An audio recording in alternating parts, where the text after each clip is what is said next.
The Honorable Bernadette Barbers is recognized. Thank you, Madam Chair. Madam Chair, may I reiterate the points you've mentioned earlier?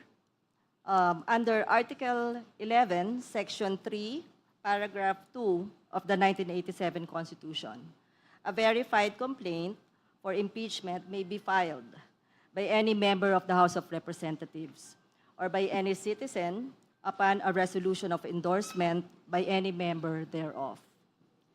The same provision is found under Rule 2, Section 2A and 3 of the Rules of Procedure in impeachment proceedings of the House of Representatives. The complaint was filed by Attorney Andre R. De Jesus, a citizen of the Philippines, is indicated in the verification. Thus, complies with the provisions of the Constitution and the House rules. May I also submit, Madam Chair, that the respondent is one of the impeachable officers enumerated under Section 2, Rule 11 of the 1987 Constitution. It states that the President, the Vice President, the members of the Supreme Court, the members of the Constitutional Commissions, and the Ombudsman may be removed from the office through impeachment. As earlier mentioned by the chairperson, impeachable officers are very specific and exclusive list of high-ranking officials.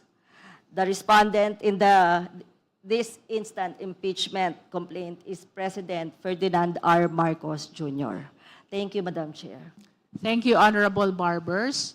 For the guidance of the members, you can make your comments and positions about sufficiency in form without necessarily saying whether you agree or not with respect to its sufficiency in form, because later on, we will be voting. The committee will be voting on the sufficiency in form of these two impeachment complaints. Any other member who wish to comment to the position of Representative Nisay? Madam Chair. The Honorable Vice Chair Keith Flores is recognized.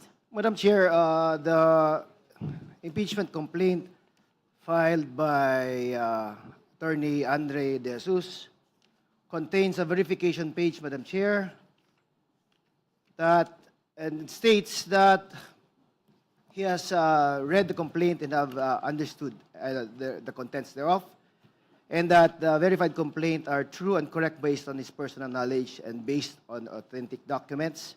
The same is likewise signed, Madam Chair. Likewise, the complaint is with the resolution of endorsement signed by Representative Journey Jet Nisay, who is a member of the House of Representatives and is a deputy